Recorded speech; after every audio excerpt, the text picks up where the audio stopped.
चालू करो।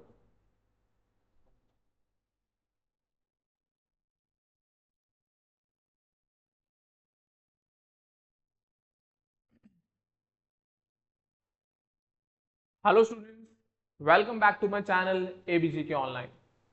बच्चों, आज आपका ये डे 16 है नीट निर्माण बैच का, जिसको हम आगे फर्दर कंटिन्यू करने जाएंगे। आपका पिछला टॉपिक द किंगडम फंगी। तो उम्मीद करूंगा आप सभी कल का रिवाइज करके आए होंगे बच्चे, जिसमें मैंने आपको फंगस के बारे में दो क्लासेस पढ़ाई, फाइकोमाइसिटीज एंड एस्कोमाइसिटीज, और उनके पॉइंट्स भी मैंने मेंशन करके दिए थे आपको। तो आज हम बची हुई दो class of fungus basidio and Deuteromycetes को कंप्लीट करेंगे, और फिर हम चारों क्लास की एक समरी बताएंगे, जिसके थ्रू आप इस चारों क्लास को एक साथ याद करके रख पाओ। ठीक है, तो सबसे पहले टॉपिक चालू करने से मैं आपसे ये पूछना चाहूंगा, क्या ये ऑडियो वीडियो क्लियर आ रही है? कोई एक बच्चा बता दे मेरे को।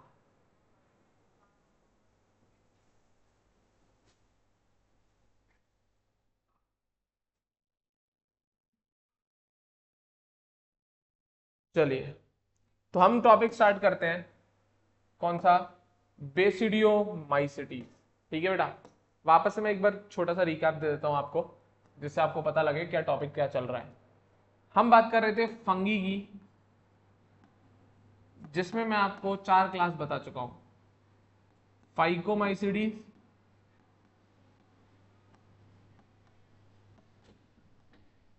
Second is ascomycetes,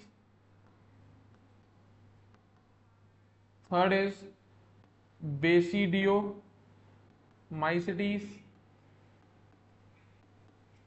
and deuteromycetes.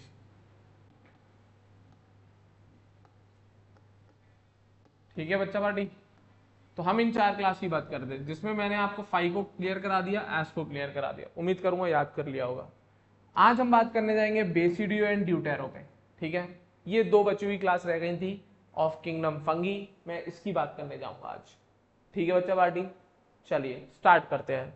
तो हम बात कर रहे हैं आज बेसिडियोमाइसिटीज की, तो ध्यान से सुनिएगा सभी बच्चे, इंपॉर्टेंट टॉपिक है। अब सबसे पहले इनको कॉमनली किस नाम से जाना जाता है? कॉमनली जो बेसिडियोमाइसिटीज है, ये स्पेशलाइज्ड है मशरूम्स के नाम से। मतलब ये ऐसी फंगस है जिसमें मशरूम आता है। ये इस क्लास को फेमस करने वाला कौन है? मशरूम भाई, क्योंकि मशरूम वर्ड ऐसा है फंगस जो हर कोई जानता है। नॉर्मली सब्जी वालों पे मिल ही जाता है मशरूम खाने को। तो मशरूम जो है वो फंगस ही है भाई, जो हम लोग खाते हैं। पिज्जा के ऊपर आती है, सब्जियां बनती है, वेजिटेबल्स मिलती है रेस्टोरेंट्स में। तो मशरूम एक फंगस है। लोग आप सब्जी समझ के खा रहे थे अभी तक, सब्जी नहीं है वो, कोई वेजिटेबल नहीं है, इट इज अ फंगस। और कौन सी क्लास की है? बेसिडियोमाइसिटीज की। तो ये कॉमन मेंबर जो इनका सबसे ज्यादा प्रचलित मेंबर, जो सबसे पॉपुलर है इनके पूरे खानदान में, कौन? मशरूम्स। तो बेसिडियोमाइसिटीज में कौन आते हैं? मशरूम्स आते हैं। ठीक है, इन्हीं को हम एक और नाम से जानते हैं, ब्रैकेट फंगस या पफ बॉल्स भी इन्हीं बोला जाता है।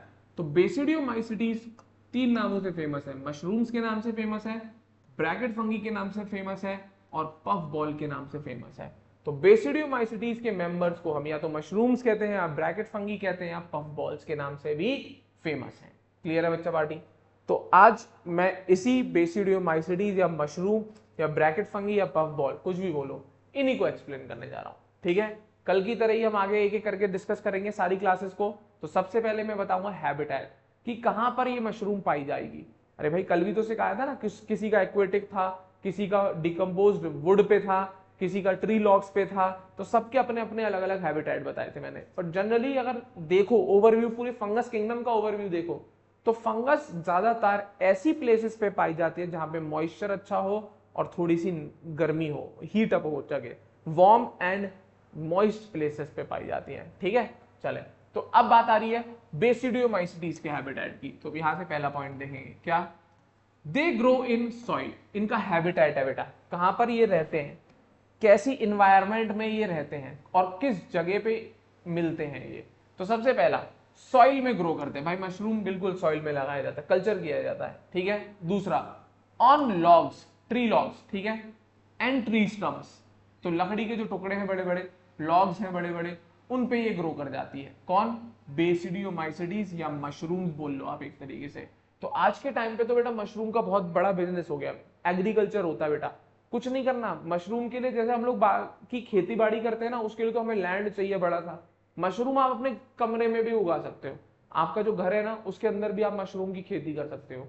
इनके बैग्स आते हैं सॉइल से भरे हुए, उसमें मशरूम के स्पोर है। आप अगर थोड़ा सा इसको मॉइस्ट और ह्यूमिड वार्म इन्वायरमेंट, जैसे आज के टाइम पे मॉनसून चल रहा है तो ये बहुत अच्छा इन्वायरमेंट है, इसमें मशरूम की ग्रोथ बहुत जल्दी होती है, बहुत अच्छी होती है। तो आप अपने कमरे में भी उगा सकते हो। एक सॉइल का बैग आता है इनका, उनमें मशरूम के स्पोर्स डाल देते हैं, पानी वानी दो, प्रॉपर न्यूट्रिएंट्स दो, ग्रो कर जाएगी मशरूम आपकी।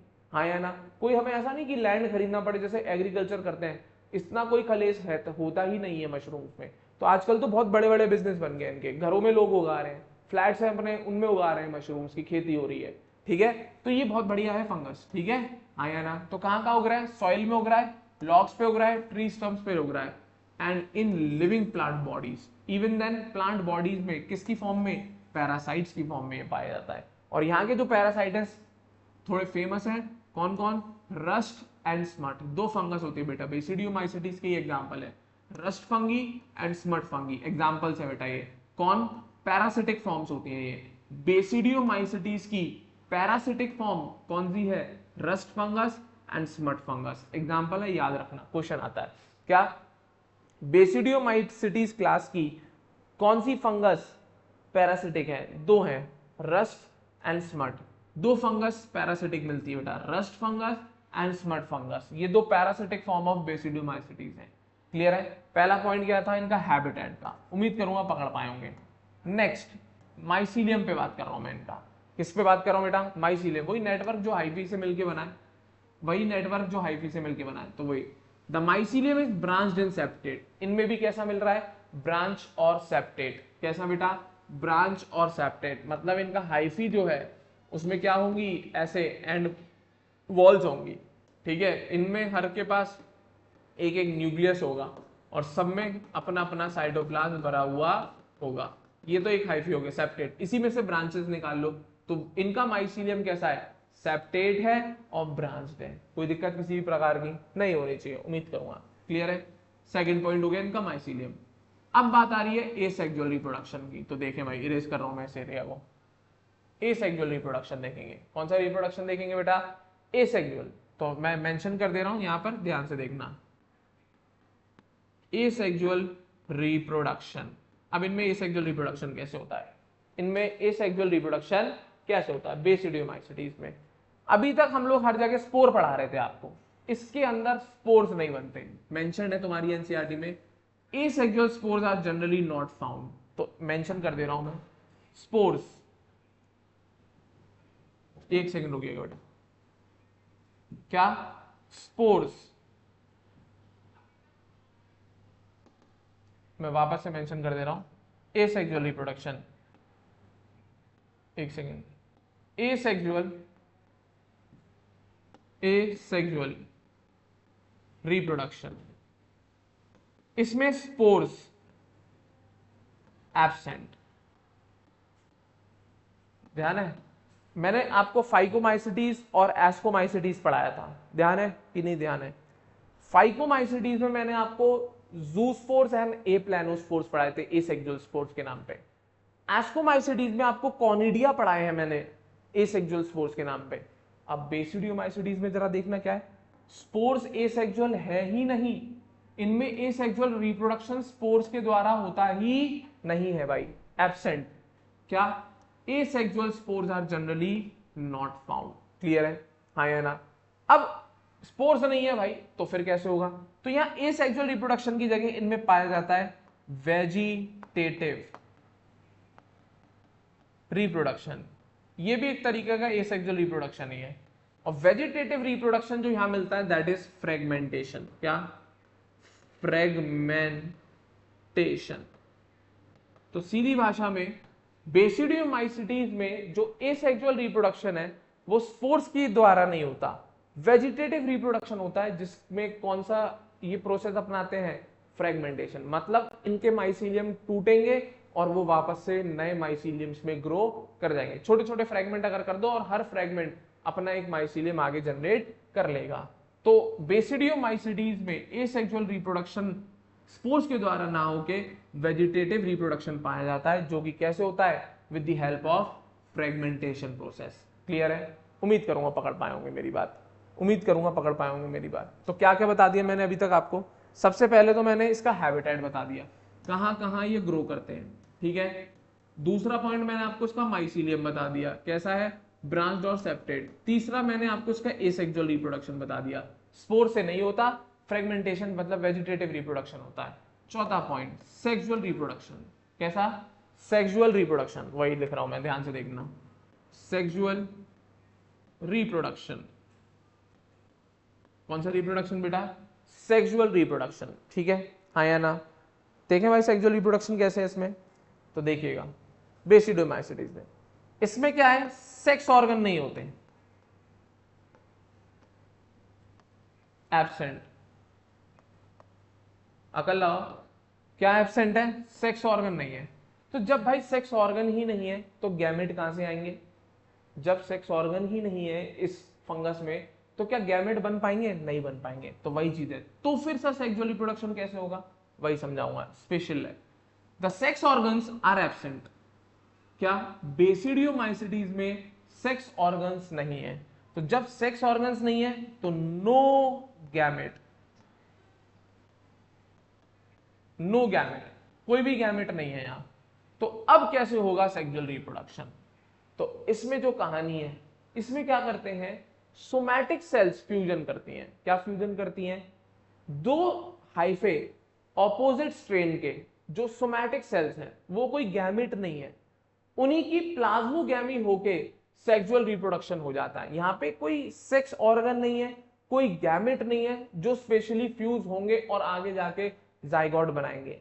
इसमें क्या होता है, केवल प्लाज्मोगैमी हो जाती है, और वो भी किसके बीच में, वेजिटेटिव या सोमैटिक सेल्स के बीच में। मतलब ऐसी सेल्स जो गैमेट नहीं है, सोमैटिक, जैसे हमारी बॉडी है, हमारी बॉडी में दो टाइप की सेल्स है, सोमैटिक और गैमेट, ठीक है। सोमैटिक सेल्स जिनसे हमारी पूरी बॉडी बनी है, गैमेट सेल्स जिससे हम लोग अपनी जनरेशन को आगे बढ़ाते हैं। तो ह्यूमंस में दो टाइप के गैमेट्स होने होंगे, स्पर्म एंड ओवम। क्लियर है? ऐसे इनके लिए कहानी है। इनमें क्या है, सेक्स ऑर्गन नहीं है, तो सेक्स ऑर्गन नहीं है तो गैमेट नहीं है, गैमेट नहीं है तो फिर कैसे सेक्सुअल रिप्रोडक्शन? तो इन फंगस में क्या होता है, इनकी जो सोमैटिक सेल्स होती है जिससे इनकी पूरी बॉडी बनी हुई है, वही फ्यूजन कर जाती है सेल्स।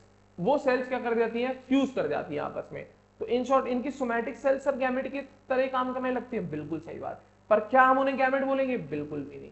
तो इनमें गैमेट्स नहीं होते, नहीं होते, ना होंगे कभी, ठीक है। इनमें क्या होता है, सेक्सुअल रिप्रोडक्शन होता है, पर इन फंगस में जो सेक्सुअल रिप्रोडक्शन कराती है वो इनके सोमैटिक सेल्स का फ्यूजन ही होता है। क्लियर है, हाँ या ना? तो वही मैं बताने जा रहा हूं। तो क्या, the sex organs are absent, इसका सीधा मतलब है no gamete is involved, but plasmogamy is brought by fusion of two vegetative और somatic cells of different strain. तो सीधी भाषा में इनमें जो सेक्सुअल रिप्रोडक्शन होता है, क्या होता है, सोमैटिक सेल्स का फ्यूजन। तो sexual reproduction occur by fusion of two opposite strain somatic cells,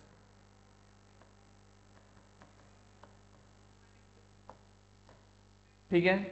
इनमें सेक्सुअल रिप्रोडक्शन कैसे होता है, फ्यूजन हो जाता है दो ऑपोजिट स्ट्रेन की सोमैटिक सेल्स का, और जैसे इनका फ्यूजन होगा प्लाज्मोगैमी होगी और जाइगोट की कहानी आएगी।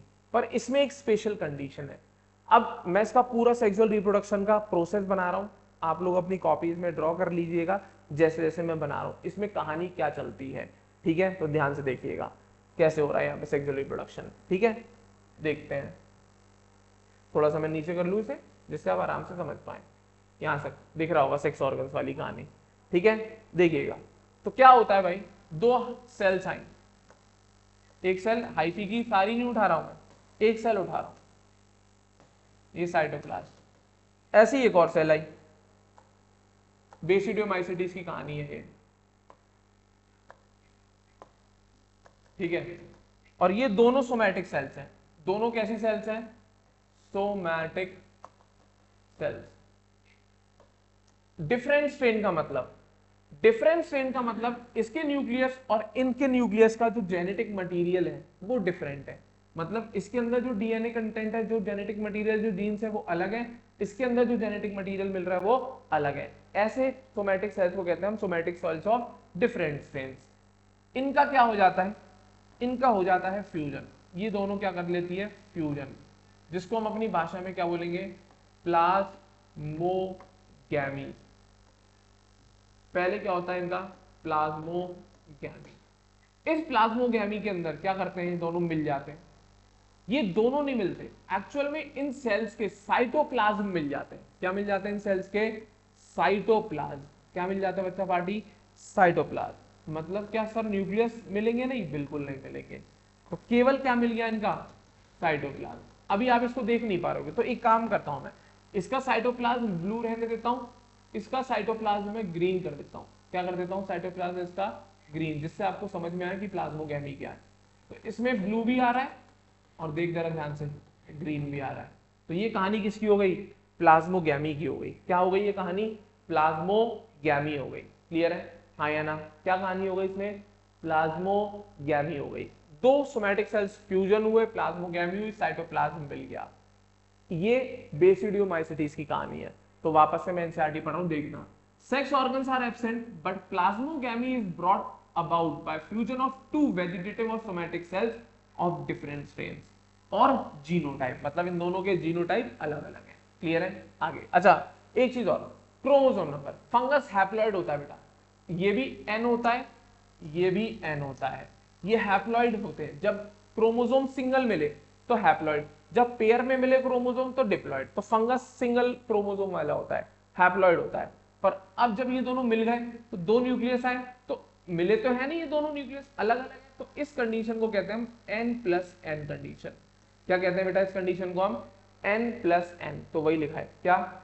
The resultant structure is dikaryotic which ultimately give rise to basidium. अभी इसकी बात करें, ये जो स्ट्रक्चर बन गया है इसको क्या बोलना है? डाइकैरियोन। डाइकैरियोटिक स्टेज होती है ये। ठीक है? हाँ या ना? n+n condition is called dikaryon. ये मैंने आपको फंगस के इंट्रोडक्शन वाले टॉपिक में पढ़ाया हुआ है। ठीक है? जब मैं आपको फंगस का इंट्रोडक्शन दे रहा था तो वहां पे मैंने पढ़ाया है। तो n+n वाली जो स्थिति आती है, इस सेल को हम डाइकैरियोन का नाम देते हैं। और जैसे ही फर्दर इसकी न्यूक्लियस का फ्यूजन होगा, कैरियोगैमी। कौन सी गैमी? कैरियोगैमी। तो जैसे ही कैरियोगैमी होगी तो ये दोनों मिल जाएंगे और एक न्यूक्लियस बन जाएगा। कैसा बन जाएगा? एक न्यूक्लियस। और ये इसका साइटोप्लाज्म। ठीक है? तो अब यहां जो स्थिति आई ये कैसी हो गई? 2n स्टेज हो गई। पर ये बहुत देर तक ऐसी रहेगी नहीं। तो भी लिखा है द रिजल्टेंट स्ट्रक्चर, ये वाला, is dikaryotic which ultimately give rise to basidium. अब ये क्या बवाल है भाई? जैसे ही ये डाइकैरियोन बनता है, कुछ समय बाद इनके न्यूक्लियस फ्यूज हो जाते हैं और जाइगोट बनता है। क्या बनता है बेटा? जाइगोट। क्लियर है? बेसिडियम एक स्ट्रक्चर है जिसके अंदर ये पाया जाएगा। जैसे स्पोरेंजियम पढ़ाया था मैंने, ध्यान है? स्पोरेंजियम बोला था मैंने जब फाइकोमाइसिडीज पढ़ा रहा था। स्पोरेंजियम में अंदर मिल रहे थे स्पोर्स, वैसे ही बेसिडियम है एक तरीके का। बेसिडियम एक स्ट्रक्चर है जिसके अंदर ये पाया जाएगा, जाइगोट जैसा स्ट्रक्चर। बट फंगस 2n होते नहीं है, तो इस जाइगोट की क्या हो जाएगी? मियोसिस हो जाएगी। क्या हो जाएगी बेटा? मियोसिस। और ये चार क्या बना लेगा? बेसिडियोस्पोर्स।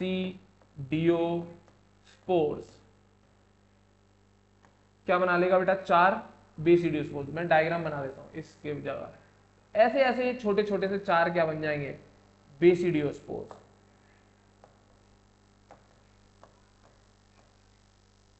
क्या बना लेगा? बेसिडियोस। ये भी n, ये भी n, ये भी n, ये भी n। हाँ या ना? और ये सब किस में पाए जाएंगे? बेसिडियम में। किस में पाए जाएंगे? बेसिडियम। इसने, इन लोगों ने कुछ ज्यादा ही शॉर्ट में लिख दिया है। इन्होंने बोला डाइकैरियोन, डाइकैरियोन के बाद सीधा बेसिडियम में आ गए। पर एक्चुअल में फ्यूजन होके पहले कैरियोगैमी होगी, उस कैरियोगैमी की मियोसिस होगी, मियोसिस के बाद इसमें बनेंगे बेसिडियोस्पोर्स। क्या बनेंगे? बेसिडियोस्पोर्स। और ये सारी कहानी कौन सी? ये वाली। ये सारी कहानी किसमें चल रही होती है? बेसिडियम में। ये किसके अंदर काम चल रहा होता है? बेसिडियम के अंदर काम चल रहा होता है, मियोसिस होना और क्या बनना, बेसिडियोस्पोर्स बनना। तो वही लिखा है क्या, karyogamy and meiosis takes place in basidium. तो वही लिखा है, ये कैरियोगैमी की कहानी और ये वाला फ्यूजन और ये मियोसिस होना, ये दोनों स्टेप बेसिडियम के अंदर चलते हैं। तो ये डाइकैरियन जो सेल बनेगी ना, ये बेसिडियम के अंदर पहुंचेगी, मिलेगी। एक स्ट्रक्चर होगा फंगस का बेसिडियम, जस्ट लाइक स्पोरेंजियम, उसके अंदर ये काम चलेगा। ठीक है, हाँ या ना। Karyogamy and meiosis takes place in the basidium producing 4 basidiospores. तो कितने बेसिडियोस्पोर्स बनेंगे, 4 बेसिडियोस्पोर्स बनेंगे। ठीक है, दूसरी खास बात, ये बेसिडियोस्पोर्स एक्सोजेनसली बनते हैं, किसमें, बेसिडियम में। किसमें, बेसिडियम में। किसमें एक्सोजेनसली बनते हैं, बेसिडियम में। क्लियर है, हाँ या ना। अभी मैं इसको और मेंशन कर देता हूं। तो अब ये क्या मिल गया तुम्हें एक तरीके का, मैं यहां मेंशन कर रहा हूं, this is called sexual spore. क्या है ये, सेक्सुअल स्पोर। तो क्वेश्चन आया पेपर में एक बार, क्या बेसिडियोमाइसिटीज में स्पोर्स जो प्रेजेंट होते हैं वो सेक्सुअल स्पोर्स होते हैं या एसेक्सुअल स्पोर्स होते हैं। लट्टू बुझ गए थे बेटा अच्छे बच्चों के, भूल गए थे सब पेपर में ये चीज कि बेसिडियोमाइसिटीज में एसेक्सुअल स्पोर तो होते ही नहीं है, केवल सेक्सुअल स्पोर्स पाए जाते हैं जिनका नाम होता है बेसिडियोस्पोर्स। तो बेसिडियोमाइसिटीज ऐसी फंगस की क्लास है, मशरूम जो है ऐसी फंगस की क्लास है जिसमें asexual spores absent, sexual spores present, वो भी कौन, बेसिडियोस्पोर्स। ठीक है, हाँ या ना। अब इसकी कहानी बता रहा हूं, ये सारा कार्यक्रम कहां चल रहा है, बेसिडियम में चल रहा है, पर ये स्पोर कहां प्रेजेंट होंगे। कार्यक्रम तो बेसिडियम के अंदर चल रहा है, पर स्पोर कहां प्रेजेंट होंगे वो कहानी सुना रहा हूं, तो ध्यान से देखेंगे। ये मेरे ख्याल से क्लियर होगा, मैं पीछे हो जा रहा हूं, स्क्रीनशॉट ले लीजिए इसका। चलिए हटा रहा हूं मैं इसे। अब ये बेसिडियोस्पोर्स कहां मिलेंगे, तो लिख रहा हूं मैं, बेसिडियोस्पोर्स काय में मिलेगा ये बेसिडियोस्पोर, बेसिडियम में।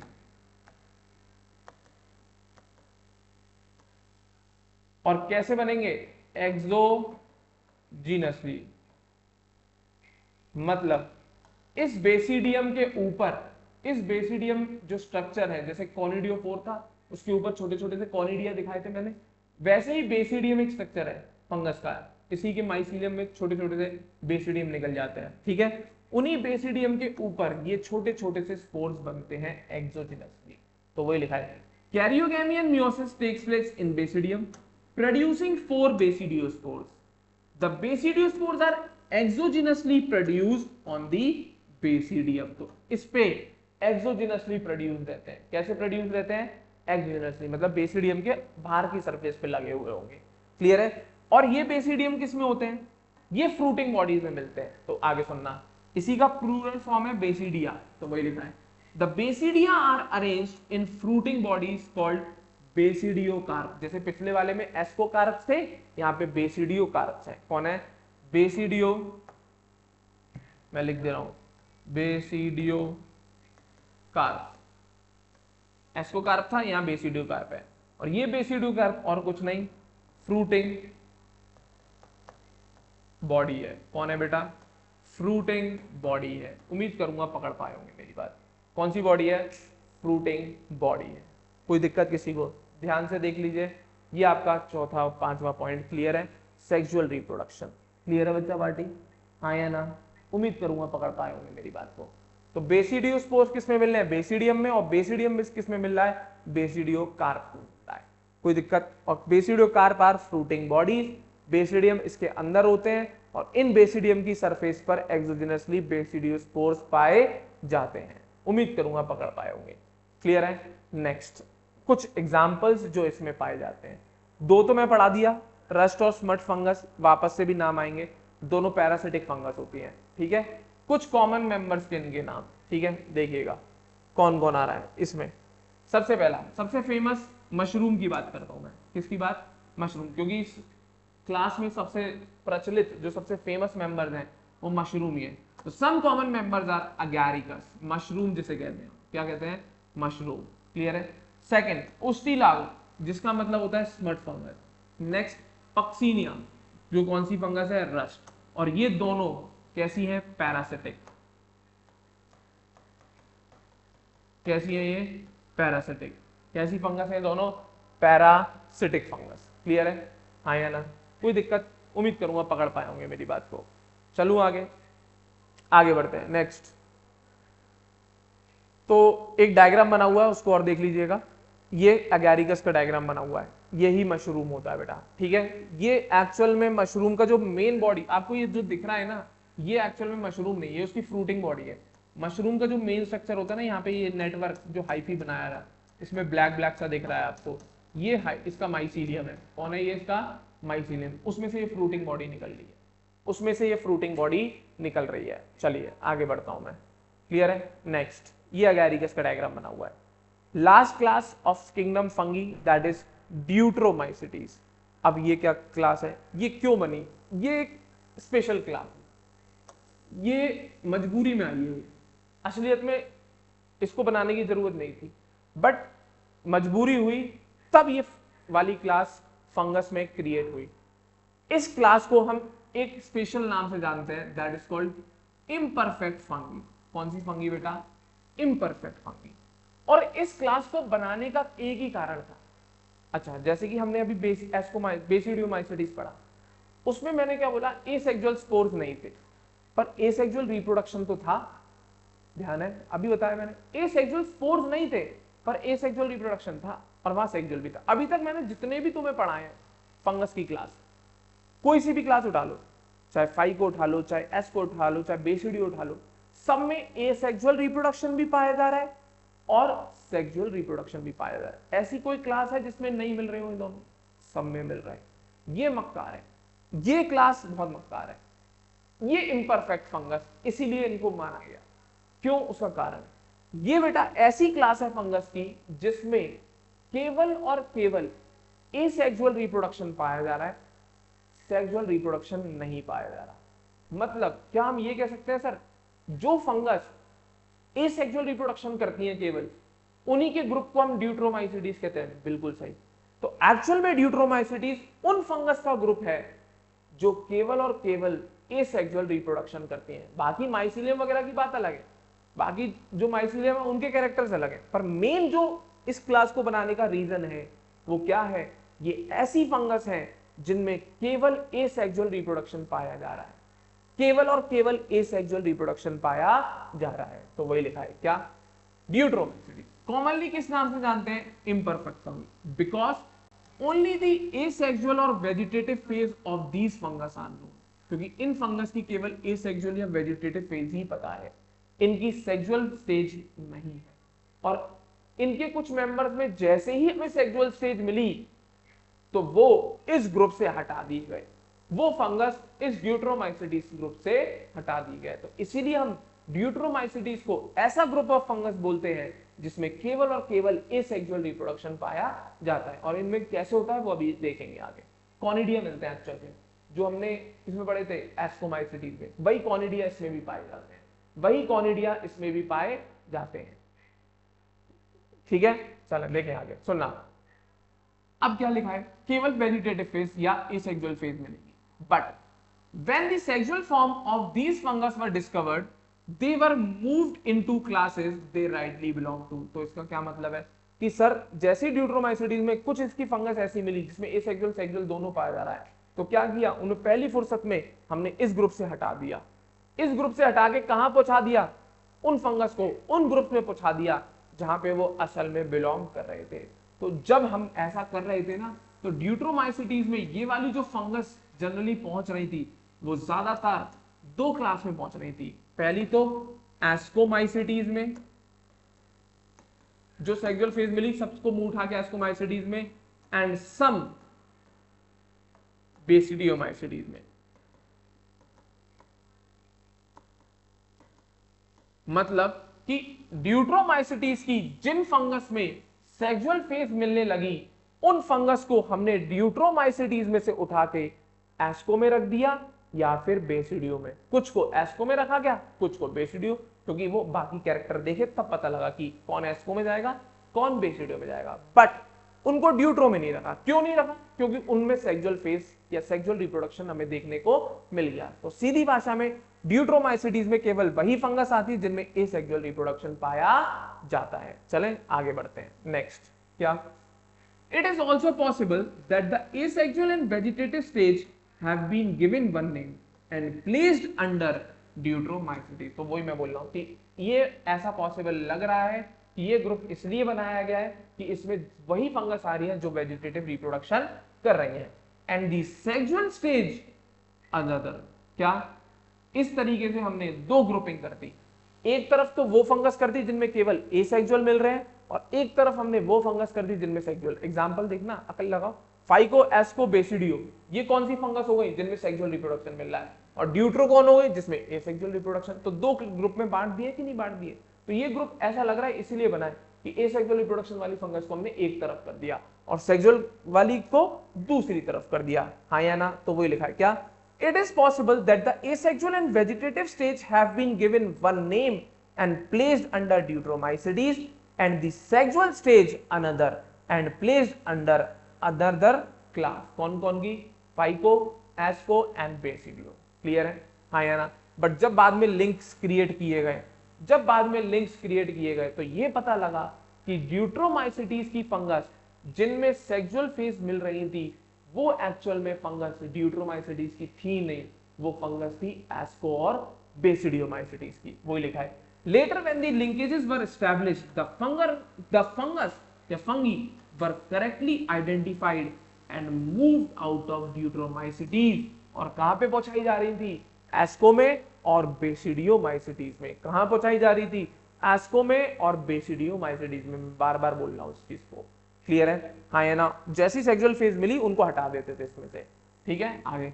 Once perfect sexual stage, perfect stage को ही सेक्सुअल स्टेज बोला जा रहा है तो भी लिखा है। वंस परफेक्ट स्टेज या sexual stage of members of deuteromycetes were discovered, they were often move to ascomycetes and basidiomycetes. यही समझा रहा था मैं।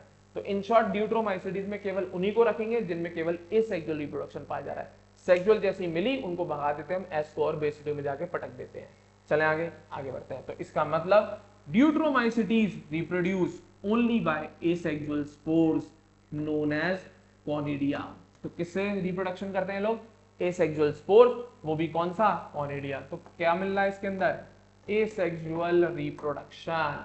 कौन कैसे? स्पोर्स से। और स्पोर्स क्या है? कॉनिडिया। और कॉनिडिया किस पे मिलेगा? पूरी कहानी बता चुका हूं मैं लास्ट क्लास में। कॉनिडियो फोर्स पे, ध्यान है? हाँ या ना? किस पे मिल रहे थे ये? कॉनिडियो फोर्स पे। मैं पढ़ा चुका हूं लास्ट क्लास में, जिसमें मैंने आपको एस्कोमाइसिटीज में बताए थे कॉनिडिया कहाँ थे। ठीक है, हाँ या ना? कॉनिडियो फोर क्या था? एक माइसीलियम था जिसमें कॉनिडिया पाए जाते हैं। चलें आगे बढ़ता हूं। तो अब ये तो बात हो गई इनके रिप्रोडक्शन की। अब बाकी कैरेक्टर भी देख लेंगे, केवल रिप्रोडक्शन पे ही बात करते रहेंगे, बाकी कैरेक्टर भी देखते हैं। तो एक कैरेक्टर तो आपको समझ में आ गया, क्या? Asexual reproduction. कहां लिखा? ये रहा पहला पॉइंट, इंपॉर्टेंट। ठीक है, जो मेन कारण है इस ग्रुप के बनने का। सेकंड, माइसीलियम कैसा है? बिल्कुल नॉर्मल, सेप्टेट और ब्रांच। क्लियर है? हैबिटेट कैसा है? सैप्रोफिटिक है नेचर में, और पैरासिटिक है। कैसे है? Saprophytic and parasitic. बट इनके जो ज्यादातर मेंबर्स हैं वो डीकंपोजर्स की तरह बिहेव करते हैं, और वो भी डीकंपोजर्स ऑफ लेटर। लेटर मतलब कूड़ा कचरा। हाँ या ना? सम मेंबर्स आर सैप्रोफाइट और parasite while a large number of them are decomposers of litter. तो अगर पूछा जाए ऐसी कौन सी फंगस है जो मेनली डीकंपोजर्स का काम करती है, दैट इज ड्यूट्रोमाइसिटीज। ठीक है, और इसी वजह से ये बहुत अच्छे डीकंपोजर्स होते हैं। इसी वजह से ये मिनरल साइक्लिंग में हेल्प करते हैं। मिनरल साइकिल कौन सी होती है? जैसे nitrogen cycle, carbon cycle, these are mineral cycles. ठीक है, इनमें ये लोग हेल्प करते हैं। कोई दिक्कत? तो मेनली इम्परफेक्ट फंगी कौन सी? ड्यूट्रोमाइसिटीज। बहुत अच्छे डीकंपोजर्स होते हैं लेटर का। क्लियर है? हाँ या ना? उम्मीद करूंगा पकड़ पाए होंगे। कुछ एग्जाम्पल्स है बेटा इसके, याद रखेंगे। मेन है ड्यूट्रोमाइसिटीज के, that is Alternaria, Colletotrichum and Trichoderma. ठीक है, ये कुछ फंगस है बेटा ड्यूट्रोमाइसिटीज की। किसकी? ड्यूट्रोमाइसिटीज की। उम्मीद करूंगा भेजे में फिट हो गई होगी ये वाली बातें। तो ये आपकी 4 क्लास होती हैं फंगस की। Phyco, asco, basidio, and deuteromycetes. और इन चारों क्लास में मैंने हर क्लास में आपको 4-4 पॉइंट मेंशन करे हैं। ध्यान है कि नहीं ध्यान है? बिल्कुल होना चाहिए था, और मैंने मार्क किए हैं, उम्मीद करूंगा आप लोगों ने भी साथ साथ मार्क किए होंगे। अब इसके बाद आपको करना क्या है वो समझा रहा हूं मैं, और इसी के साथ आपका फंगस कंप्लीट हो गया। ठीक है, तो कुछ नहीं करना, आपको कॉपी पे एक हेडिंग बनानी है, फंगी। ठीक है, और इस कॉपी के पेज को आपको 4 पार्ट में तोड़ लेना है। कितने पार्ट में बेटा? 4 पार्ट में। मैं आपको बता दे रहा हूं आपको क्या करना है। कॉपी में पॉइंट्स मैंने आपको सब मार्क करा रखे हैं। ठीक है, और ऐसे टेबल बना लेना एक। सबसे पहली कौन सी क्लास थी? फाइको माइसिटीज, फिर ascomycetes, second is basidiomycetes, and third is deutero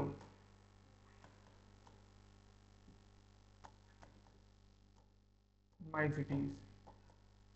कोई दिक्कत किसी को? हाँ या ना? अब आपको क्या मेंशन करना है? पॉइंट्स। सबसे पहले सबके हैबिटेट, सबके हैबिटेट, जैसे फाइको में क्या है, इसका भी हैबिटेट, इसका भी हैबिटेट, इसका, सबके हैबिटेट मैंने मार्क कराए आपको। सेकेंड पॉइंट, इनका माइसीलियम, सबके माइसीलियम मैंने मेंशन करा है। मैं आपको बता रहा हूं किस फॉर्मेट में आपको बनाना है, क्या क्या पॉइंट्स लिखने हैं आपको इस टेबल में। सबसे पहला हैबिटेट लिखना, दूसरा माइसीलियम लिखना, तीसरा इनका न्यूट्रिशन। वैसे तो सबके सब हेटेरोट्रॉफिक हैं, बट कौन पैरासिटिक, कौन सैप्रोफिटिक, कौन डिकम्पोजर, वो मेंशन करना। फोर्थ पॉइंट, एसेक्सुअल रिप्रोडक्शन, किसमें कौन सा है, किसमें स्पोर है, कौन से स्पोर है, स्पोरेंजिया है कि नहीं, एंडोजिनस है, एक्सोजिनस रिप्रोड्यूस है, वो सारी कहानी जैसे मैंने लिखाई है लेक्चर में। नहीं सुनी, नहीं याद है तो वापस से रिवाइज करके देख लो, उसमें सब में लिखना है, और जिसमें नहीं है रिप्रोडक्शन तो उसमें लिख देना dash absent. Fifth point, asexual हो गया, सेक्सुअल रिप्रोडक्शन। सेक्सुअल तो सब में मिल रहा है, लास्ट वाले में तो नहीं मिल रहा, एसेक्सुअल तो सब में मिलता ही है। स्पोर है तो कौन से स्पोर है, गैमेट्स हैं तो कैसे हैं, आइसो, एनाइसो, ऊगैमस। इसके अलावा सेक्सुअल स्पोर है तो कौन से हैं, कहां पर बनते हैं, फ्रूटिंग बॉडी है तो वो मेंशन करनी पड़ेगी। तो आपको इन चारों क्लास के मैं सारे पॉइंट्स मेंशन कर चुका हूं।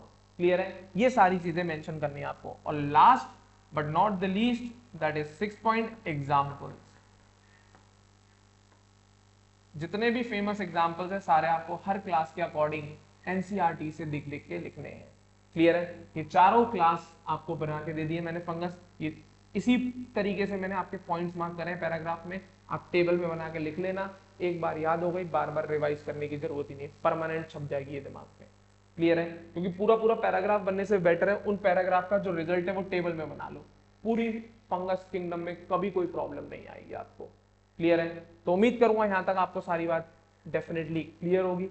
तो इसी सेशन में आपका कंप्लीट होता है दैट इज किंगडम फंगी। और बहुत क्वेश्चन आता है बेटा, इसको प्रैक्टिस ढंग से करना, रिवाइज ढंग से करना। क्लियर है?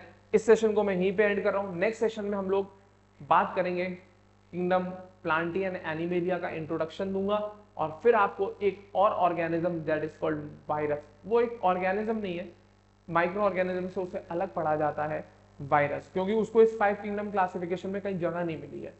इस 5 किंगडम क्लासिफिकेशन में वायरस को कहीं जगह नहीं मिली है, उस पर डिस्कशन करूंगा। तो कल मिलते हैं बच्चों बायो के सेशन में। अभी नेक्स्ट आपका केमिस्ट्री का सेशन है, सब लोग ऑनलाइन रहे। 1 मिनट के बाद आपका केमिस्ट्री स्टार्ट होता है।